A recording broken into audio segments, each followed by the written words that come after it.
پچھلی کلاس میں نبی کریم صلی اللہ علیہ وآلہ وسلم کی حیات طیبہ جو ہے وہاں تک ہم پہنچے تھے کہ جب آپ پر پہلی وحی کے نازل ہونے کا وقت آیا۔ آپ صلی اللہ علیہ وآلہ وسلم اس وحی کے نازل ہونے سے 3 سال پہلے سے ہی آپ کا معمول تھا کہ آپ غار حرا میں تشریف لے جاتے تھے اور وہاں پر آپ رمضان المبارک گزارتے، اعتکاف کرتے، اور پھر شوال کی جب پہلی تاریخ ہوتی تو آپ غار سے اترتے، آ کر بیت اللہ شریف کا طواف کرتے اور پھر گھر آتے۔ تو حسب معمول آپ اپنی عمر کے 41ویں سال میں تھے، تو حسب معمول رمضان تھا، اور رمضان المبارک میں آپ صلی اللہ علیہ وآلہ وسلم خلوت میں بیٹھے تھے، اور اس خلوت نشینی کے دوران ہی آپ صلی اللہ علیہ وآلہ وسلم کے پاس حضرت جبرائیل علیہ السلام اللہ تعالیٰ کی قرآن پاک کی چند آیات لے کر تشریف لائے۔ اب یہ جو تاریخ ہے کہ کب تشریف لائے، اس وقت کیا تاریخ ہو سکتی ہے، تو جو تحقیق کی گئی ہے، مختلف سیرت نگاروں نے تحقیق کی ہے، تو فتح الباری جو شرح ہے حدیث کی کتاب کی، اس میں لکھا گیا ہے کہ رمضان المبارک کی 21 تاریخ تھی، پیر کی رات تھی، اور 610 عیسوی اور 10 اگست تھا۔ تو نبی کریم صلی اللہ علیہ وآلہ وسلم کی عمر مبارک 40 سال 6 مہینے اور 12 دن بنتی ہے قمری حساب سے، اور اگر شمسی لگایا جائے جنوری فروری کے حساب سے تو 39 سال 3 مہینے 22 دن بنتی ہے۔ یہ ساری تحقیقات اب کی جا چکی ہیں۔ تو حافظ ابن حجر نے بھی یہی کہا ہے۔ تو نبی کریم صلی اللہ علیہ وآلہ وسلم کے جو یہ پہلی وحی آئی، تو حضرت عائشہ صدیقہ رضی اللہ تعالی عنہ کی زبانی اس واقعے کی تفصیلات سنیں۔ یہ حضرت عائشہ صدیقہ رضی اللہ تعالی عنہ نے، حدیث میں یہ آتا ہے، آپ نے فرمایا کہ یہ جو وحی کا آنا تھا، یہ ایک ایسا واقعہ تھا کہ اس سے کفر و ضلالت کی تاریکیاں چھٹتی چلی گئیں اور تاریخ کا رخ پلٹ گیا۔ فرماتی ہیں کہ رسول اللہ صلی اللہ علیہ وآلہ وسلم پر وحی کی ابتدا نیند میں اچھے خواب سے ہوئی۔ آپ جو بھی خواب دیکھتے تھے وہ صبح ایسے جیسے سفید صبح نمودار ہوتی ہے، سپیدہ صبح کی طرح نمودار ہو جاتا تھا۔ آپ صلی اللہ علیہ وسلم کو تنہائی محبوب ہو گئی تھی، اور آپ غار حرا میں خلوت اختیار فرماتے تھے، اور کئی رات گھر تشریف لائے بغیر مصروف عبادت رہتے تھے۔ پھر آتے اور توشہ تھوڑا سا لے جاتے اور پھر چلے جاتے، یہاں تک کہ آپ کے پاس حق آ گیا اور آپ غار حرا میں تھے، یعنی آپ صلی اللہ علیہ وآلہ وسلم کے پاس فرشتہ آیا اور اس نے کہا پڑھو، اقرأ، پڑھو۔ آپ نے فرمایا ما انا بقاری، میں پڑھا ہوا نہیں ہوں۔ آپ فرماتے ہیں کہ اس نے مجھے پکڑ کر اس زور سے دبایا کہ میری قوت نچوڑ دی، مجھے چور چور کر ڈالا، پھر چھوڑ کر کہا اقرأ۔ میں نے پھر کہا ما انا بقاری، میں پڑھا ہوا نہیں ہوں۔ اس نے دوبارہ پکڑ کر دبوچا، پھر چھوڑ کر کہا پڑھو۔ میں نے پھر کہا میں پڑھا ہوا نہیں ہوں۔ تو تیسری مرتبہ جب اس نے دبوچ کر چھوڑا اور کہا اقرأ بسم ربک الذی خلق، خلق الانسان من علق، اقرأ وربک الاکرم۔ تو یہ پہلی 5 آیات سورہ اقرأ کی، سورہ علق کی یہ آیات اس نے، فرشتہ جبرائیل نے آپ صلی اللہ علیہ وآلہ وسلم کو پڑھائیں۔ جب یہ آیات آپ کی زبان سے جاری ہو گئیں تو فرشتہ پھر چلا گیا۔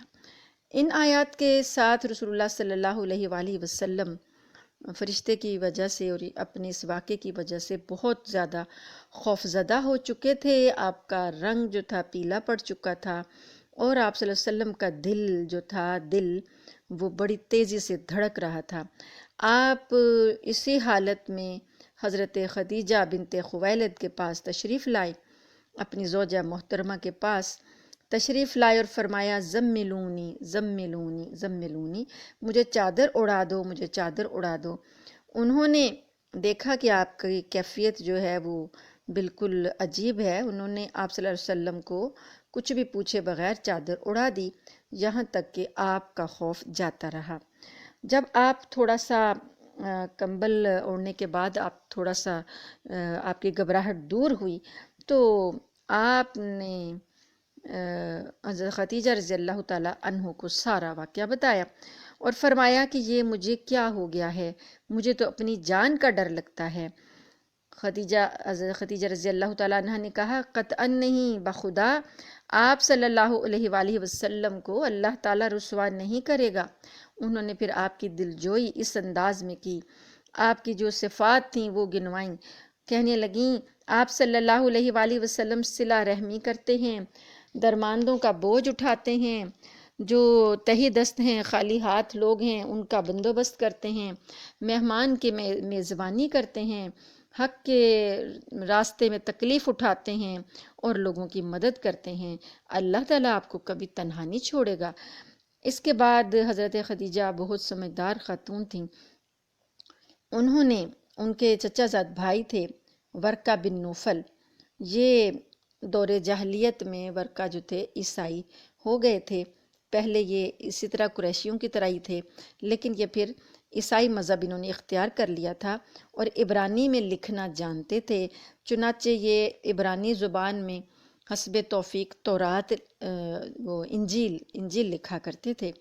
تو اس وقت یہ بہت بوڑھے اور نابینا ہو چکے تھے، تو حضرت خدیجہ رضی اللہ تعالی عنہا اپنے نبی کریم صلی اللہ علیہ وسلم کو اپنے ان بھائی کے پاس، چچا زاد بھائی کے پاس لے گئیں اور ان سے جا کے کہا بھائی جان اپنے بھتیجے کی بات سنیں۔ ورقہ نے کہا بھتیجے تم کیا دیکھتے ہو؟ رسول اللہ صلی اللہ علیہ وآلہ وسلم نے جو کچھ دیکھا تھا بیان فرما دیا۔ اس پر ورقہ نے کہا آپ سے کہ یہ تو وہی ناموس ہے، یہ تو وہی ہستی ہے جسے اللہ نے موسیٰ علیہ السلام پر نازل کیا تھا۔ کاش میں اس وقت توانا ہوتا، کاش میں اس وقت زندہ ہوتا جب آپ کی قوم آپ کو نکال دے گی۔ رسول اللہ صلی اللہ علیہ وآلہ وسلم نے فرمایا اچھا تو کیا یہ لوگ مجھے نکال دیں گے؟ ورقہ نے کہا ہاں، جب بھی کوئی آدمی اس طرح کا پیغام لایا جیسا آپ لائے ہیں تو اس سے ضرور دشمنی کی گئی اور قوم جو ان کے در پہ ہو گئی، اور اگر میں نے آپ کا زمانہ پا لیا تو میں آپ کی زبردست مدد کروں گا۔ لیکن ورقہ اس کے واقعے کے وحی کے آنے کے چند ماہ بعد ہی فوت ہو گئے، اور یہ جو پہلی وحی تھی اس وحی کے بعد کچھ عرصہ وحی رک گئی۔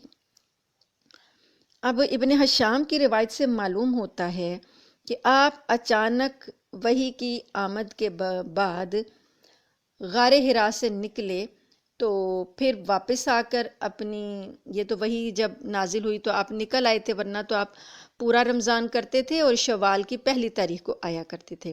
تو جب یہ سارا واقعہ ہو گیا تو آپ تو اچانک نکل آئے تھے گھبرا کر، آپ دوبارہ پھر غار حرا میں تشریف لے گئے اور بقیہ مدت جو قیام کی تھی وہ پوری کی، اور اس کے بعد پھر حسب معمول مکہ تشریف لائے۔ اور طبری کی روایت سے بھی آپ کے نکلنے کے اس جو وجہ تھی اس پر روشنی پڑتی ہے۔ روایت یہ ہے کہ رسول اللہ صلی اللہ علیہ وآلہ وسلم نے وحی کی آمد کا تذکرہ کرتے ہوئے فرمایا کہ اللہ کی جو مخلوق ہے اس میں شاعر اور پاگل یہ دو افراد مجھے سب سے بڑھ کر ناپسند تھے، اور میں ان کی طرف دیکھتا بھی نہیں تھا کہ مجھے ان سے نفرت سی محسوس ہوتی تھی۔ تو اب جو وحی آئی تو میں نے اپنے جی میں کہا کہ کہیں یہ میں خود یعنی اپنے بارے میں سوچا کہ کہیں میں شاعر ہو گیا ہوں یا کہ پاگل ہو گیا ہوں، کہیں ایسا تو نہیں کہ میرے بارے میں قریش ایسی بات کبھی کہہ سکیں گے۔ تو آپ نے یعنی کہ کیفیت غیر معمولی تھی، تو آپ پہاڑ کی چوٹی پر سے جب نیچے اتر رہے تھے تو آپ کے دل میں طرح طرح کے خیال آ رہے تھے۔ تو کبھی آپ یہ سوچ رہے تھے کہ میں اگر ایسا ہوا، میری قوم نے مجھے ایسا کہا جیسا کہ ورقہ نے پیشین گوئی کر دی تھی کہ آپ کی قوم آپ کے ساتھ برا سلوک کرے گی اور آپ کی دشمن ہو جائے گی۔ تو انہوں نے سوچا کہ اگر میری قوم نے کبھی مجھے ایسا کہا تو میں کیا کروں گا، یعنی خیالات کے تانے بانے بن رہے تھے کہ میں اپنے آپ کو پہاڑ سے نیچے لڑکھا دوں گا، میں اپنا خاتمہ کر لوں گا، ہمیشہ کے لیے جان چھوٹ جائے گی، راحت پا جاؤں گا۔ آپ فرماتے ہیں صلی اللہ علیہ وآلہ وسلم فرماتے ہیں کہ میں یہی سوچ کر نکلا، جب بیچ پہاڑ پر پہنچا تو آسمان سے ایک آواز سنائی دی، اے محمد صلی اللہ علیہ وآلہ وسلم، تم اللہ کے رسول ہو اور میں جبریل ہوں۔ آپ صلی اللہ علیہ وآلہ وسلم فرماتے ہیں کہ میں نے آسمان کی طرف اپنا سر اٹھایا، دیکھا تو جبریل علیہ السلام ایک آدمی کی شکل میں افق کے اندر پاؤں جمائے کھڑے ہیں، جیسے کہ فضا میں کوئی آدمی معلق ہو، ایسے ان کو نظر آیا۔ تو اور کہہ رہے ہیں اے محمد صلی اللہ علیہ وسلم تم اللہ کے رسول ہو اور میں جبریل ہوں۔ آپ صلی اللہ علیہ وسلم فرماتے ہیں کہ میں وہیں ٹھہر کر جبریل کو دیکھنے لگا، اور اس شغل نے مجھے میرے ارادے سے غافل کر دیا کہ میں ابھی کیا کیا ارادے باندھ رہا تھا۔ تو میں ان کو دیکھ رہا تھا، اور نہ اب میں آگے جا رہا تھا اور نہ میں پیچھے جا رہا تھا، البتہ میں ایک جگہ کھڑا ہو کر اپنا چہرہ آسمان کے افق میں گھما رہا تھا۔ میں جس طرف رخ کرتا جبرائیل مجھے وہاں نظر آتے، اور یہاں تک کہ میں مسلسل کھڑا رہا، نہ آگے بڑھ رہا تھا اور نہ میں پیچھے ہٹ رہا تھا، یہاں تک کہ کافی وقت گزر گیا۔ اور خدیجہ رضی اللہ تعالیٰ عنہا کو انتظار تھا نا کہ آج شوال کی پہلی تاریخ کو رسول اللہ صلی اللہ علیہ وسلم گھر تشریف لائیں گے۔ انہوں نے دیکھا کہ کافی وقت ہوا اور نہیں آئے، تو انہوں نے میری تلاش میں اپنے قاصد بھیجے اور وہ مکہ تک جا کر پلٹ آئے، لیکن میں اپنی جگہ کھڑا رہا۔ پھر جبریل علیہ السلام چلے گئے اور میں بھی اپنے اہل خانہ کی طرف پلٹ آیا۔ خدیجہ رضی اللہ تعالیٰ عنہ فرماتی ہیں کہ نہیں، آپ صلی اللہ علیہ وسلم فرماتے ہیں کہ میں خدیجہ رضی اللہ تعالیٰ عنہ کے پاس پہنچا اور ان کے پاس بیٹھ گیا، ان کے ساتھ ٹیک لگا لی۔ انہوں نے کہا ابو القاسم، نبی کریم صلی اللہ علیہ وسلم کے جو بڑے بیٹے حضرت قاسم تھے، ان کے نام پہ آپ کی کنیت ہے ابو القاسم۔ آپ صلی اللہ علیہ وآلہ وسلم کو اپنی یہ کنیت بہت پسند تھی، اور آپ فرماتے تھے کہ میری کنیت پر کوئی اپنی کنیت نہ رکھے، یعنی کہ کوئی دوسرا پکار رہا ہو تو میں سمجھوں کہ مجھے پکار رہا۔ انہوں نے کہا ابو القاسم آپ کہاں تھے؟ باخدا میں نے تو آپ کی تلاش میں آدمی بھیجے اور وہ مکہ تک جا کر واپس آ گئے۔ اس کے جواب میں نے جو کچھ دیکھا تھا میں نے انہیں بتا دیا۔ انہوں نے کہا کہ آپ خوش ہو جائیے، آپ ثابت قدم رہیے، اس ذات کی قسم جس کے قبضے میں میری جان ہے، میں امید کرتی ہوں کہ آپ اس امت کے نبی ہوں گے۔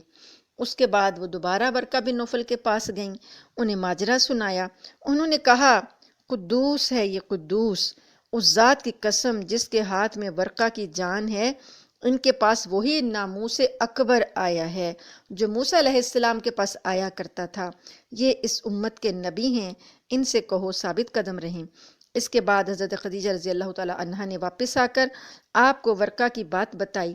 پھر جب رسول اللہ صلی اللہ علیہ وآلہ وسلم جب مکہ آئے تو پھر آپ نے بعد میں ورقہ سے ملاقات بھی کی، اور ورقہ نے آپ کی زبانی تفصیلات بھی سنی اور کہا کہ اس ذات کی قسم جس کے ہاتھ میں میری جان ہے، آپ اس امت کے نبی ہیں، آپ کے پاس وہی ناموس اکبر آیا ہے جو موسیٰ علیہ السلام کے پاس آیا تھا۔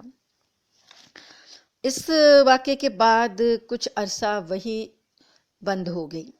اب یہ بات کہ وحی کتنے دنوں تک بند رہی، یعنی یہ سلسلہ جو تھا وحی کا، ایک بار اس طرح وحی آئی، اس کے بعد کچھ عرصہ بند ہوئی، تو اب یہ کتنے دنوں تک بند رہی، تو اس سلسلے میں ابن سعد جو تاریخ نگار ہیں، انہوں نے ابن عباس رضی اللہ تعالیٰ عنہ سے ایک روایت نقل کی ہے جس کا مفہوم یہ ہے کہ یہ بندش چند دنوں کے لیے تھی، اور اس کا مقصد کیا تھا؟ مقصد اس کا یہ تھا کہ نبی کریم صلی اللہ علیہ وآلہ وسلم پر جو اس وقت خوف طاری ہوا، جو آپ حیران اور پریشان ہوئے، اور آپ کے اوپر جو کیفیت تھی وحی کو برداشت کرتے وقت جو آپ نے تکلیف اٹھائی، وہ ساری چیزوں سے آپ تھوڑا سا نکل آئیں، آپ اس فیز سے باہر آ جائیں، اور آپ کو آپ کی کیفیت جو ہے وہ نارمل ہو جائے، اور اس کے بعد آپ کو ایک طرح سے انتظار ہو کہ وہی میرے پاس دوبارہ آئے۔ تو آپ اس طرح سے جیسے کہ کشش، اٹریکشن پیدا کرنے کے لیے اللہ پاک نے تھوڑے عرصے کے لیے وہی روکی۔ لیکن صحیح بخاری میں یہ ایک روایت آتی ہے کہ نبی کریم صلی اللہ علیہ وسلم وحی کے بند ہونے سے غمگین اس قدر ہوئے کہ آپ کو ایسا لگا کہ شاید مجھ سے کوئی غلطی ہو گئی ہے کہ وہ فرشتہ مجھے دوبارہ کیوں نہیں نظر آیا۔ یہ ایک ایسی بات ہے، روحانی ایسی کیفیت ہے کہ جن کو روحانی لذتیں حاصل ہوتی ہیں وہی جان سکتے ہیں کہ جب وہ کیفیت انسان میں نہ رہے تو انسان بے چین ہو جاتا ہے۔ تو اس حساب سے آپ صلی اللہ علیہ وآلہ وسلم اس قدر غمگین ہوئے کہ کئی بار بلند و بالا پہاڑ کی چوٹیوں پر تشریف لے گئے، اور آپ دیکھتے، پھر ایسا آپ کے دل میں آتا کہ وہ مجھے نہیں نظر آ رہا ناموس، تو آپ کا ارادہ ہوتا کہ میں نیچے چھلانگ لگا دوں۔ یعنی آپ اتنے بے چین تھے کہ آپ کا دل چاہتا کہ میں پہاڑ سے نیچے چھلانگ لگا دوں۔ تو کیا ہوتا کہ حضرت جبریل علیہ السلام نمودار ہو جاتے اور فرماتے، اے محمد صلی اللہ علیہ وسلم، آپ اللہ کے رسول برحق ہیں۔ اور جب ان کی آواز آپ کو آتی تو آپ کا اضطراب تھم جاتا اور آپ کے نفس کو قرار آ جاتا اور آپ واپس آ جاتے۔ پھر جب آپ پر وحی کی بندش طول پکڑتی، پھر آپ اسی جیسے کام کے لیے بے چینی سے نکلتے، لیکن جیسے ہی پہاڑ کی چوٹی پر پہنچتے تو جبرائیل علیہ السلام نمودار ہو کر وہی بات دہراتے اور آپ کو قرار آ جاتا اور آپ واپس آ جاتے۔ اب حافظ ابن حجر رحمۃ اللہ علیہ فرماتے ہیں کہ وحی کی یہ بندش چند روزہ جو تھی اس لیے تھی کہ آپ کے اندر اس کو جھیلنے کی صلاحیت جو ہے وہ پیدا ہو جائے، خوف آپ کا رخصت ہو جائے، اور ایک شوق اور ایک انتظار کی کیفیت آپ کے اندر پیدا ہو جائے۔ چنانچہ جب یہ اس طرح کے نقوش آپ کے پختہ ہو گئے اور نبی کریم صلی اللہ علیہ وآلہ وسلم کو یقین ہو گیا کہ آپ خدائے بزرگ و برتر کے نبی بن چکے ہیں۔ صحیح بخاری میں حضرت جابر بن عبداللہ سے مروی ہے کہ انہوں نے رسول اللہ صلی اللہ علیہ وآلہ وسلم کی زبانی بندش وحی کا واقعہ سنا۔ آپ صلی اللہ علیہ وآلہ وسلم فرما رہے تھے، میں چلا جا رہا تھا کہ مجھے اچانک آسمان سے ایک آواز سنائی دی۔ میں نے آسمان کی طرف نگاہ اٹھائی تو کیا دیکھتا ہوں کہ وہی فرشتہ جو میرے پاس حرا میں آیا تھا آسمان اور زمین کے درمیان ایک کرسی پر بیٹھا ہے۔ میں اس سے خوفزدہ ہو کر زمین کی طرف جا جھکا، پھر میں نے اپنے اہل خانہ کے پاس آ کر کہا، مجھے چادر اڑا دو، مجھے چادر اڑا دو۔ انہوں نے مجھے چادر اڑا دی۔ اس کے بعد اللہ تعالیٰ نے یا ایھا المدثر یہ سورت کی ابتدائی آیات نازل فرمائیں، یا ایھا المدثر قم فانذر وثیابک فطہر والرجز فہجر۔ اب یہ ہے دوسری وحی۔ اس وحی کے نازل ہونے کے بعد اب وحی میں گرمی آ گئی اور وہ مسلسل نازل ہونے لگی، اور جو پہلے وقفہ آیا تھا وہ ختم ہو گیا۔ یہاں پر نبی کریم صلی اللہ علیہ وآلہ وسلم کی جو وحی ہے، وحی کے بارے میں کچھ معلومات ہمیں ہونی چاہیے کہ کس طریقے سے نبی کریم صلی اللہ علیہ وآلہ وسلم پر وحی نازل ہوتی تھی۔ تو اس سلسلے میں وحی کی کچھ اقسام ہیں جو علماء نے لکھی ہیں کہ کس کس طریقے سے نبی کریم صلی اللہ علیہ وآلہ وسلم پر وحی آتی تھی۔ یہ وحی کی اقسام ہم انشاءاللہ اگلی قسط میں پڑھیں گے۔